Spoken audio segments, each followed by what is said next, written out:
দুনিয়ায় দাজ্জাল নাম শুনেছেন? শোনে, এই দুনিয়ায় আসবে একদিন ভয়ঙ্কর এক দাজ্জাল, দুটি চোখ তার দুরকম হবে, বলবে আমায় আল্লাহ, তার ওই গানেতে এত উলমাত উলঙ্গ হয়ে যাবে গুনাহগার উম্মাহ।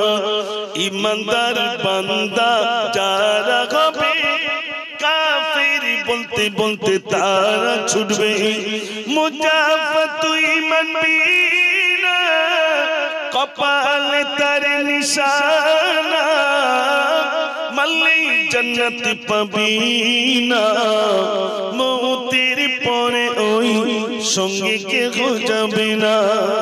দাজ্জাল আসবে, যার একটা চোখ হবে শুকনো খেজুরের মতো, আর একটা চোখ হবে সূর্যের কিরণের মতো।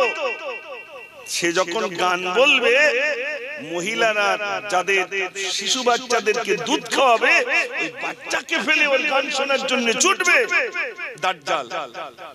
ওর যারা অনুসারী হবে তাদের অধিকাংশ সব চুল হবে সারাদিক কুচি কুচি, মাঝখান হবে উঁচু। বুঝতে পারেন? এখন এই সব চুল কাটা বেরিয়েছে, আল্লাহ কবে সারবে আল্লাহ ভালো জানে। মাদ্রাসার ছেলেরাও যে কমতি তা না, ওর টুপির মধ্যে রেখে দিয়েছে, টুপি চাপা। আপনি বুঝতে পারবেন না, মনে করবেন সারা দিকে হয়তো ছোট ছোট এরম প্লেয়ারও আমাদের ধরতে হয়, টুপি খোল দি, দেখো ওর মধ্যে সর্বনাশ।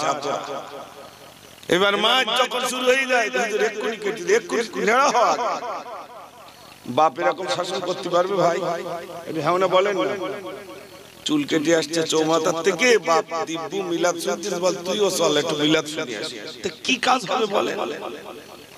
প্রথম থেকেই তো ইহুদি আর নাসারাদের চরিত্রগুলো নিজের জীবনে ফিট করে নিচ্ছি, তো আমি আল্লাহ রাসূলের আদর্শ নিজের জীবনে কি করে আসবে? বুঝতে পারেন আমার কথা?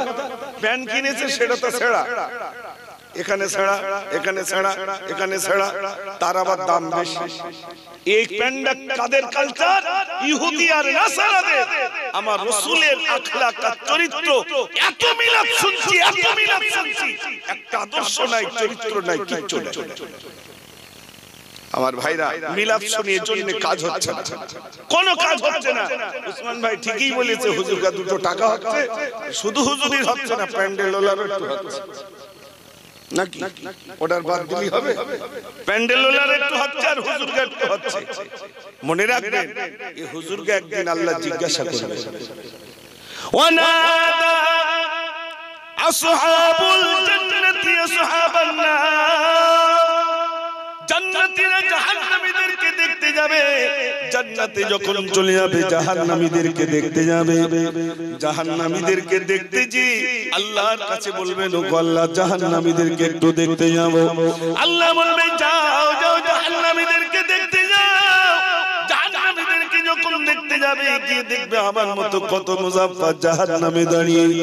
জিজ্ঞাসা করবে, গো মুজাফফর, তোমার মিলাদ শোনার জন্য তো আমরা গভীর রাত পর্যন্ত বসে থাকতাম, তোমার গজল শোনার জন্য বসে থাকতাম, তুমি জাহান্নামে এসেছো কেন বলো?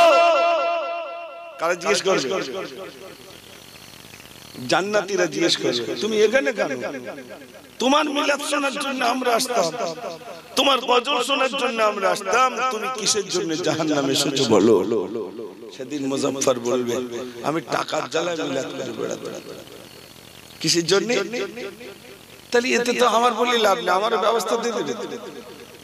এখানে কারো ছাড় নেই, কে লম্বা, কে খাটো, কে কালো, কে সাদা, কে কতটা পড়াশোনা করেছে, কে হাজি, কে দরবেশ, ওসব কোনো বালাই নেই। তুমি কি আমল করে এসেছো তাই বলো। তুমি কে, কত কিছু নয়, তুমি কি আমল করে এসেছো তাই বলো। সেদিন কত মুজাফফর আটকে যাবে, ঠিক কিনা ভাই?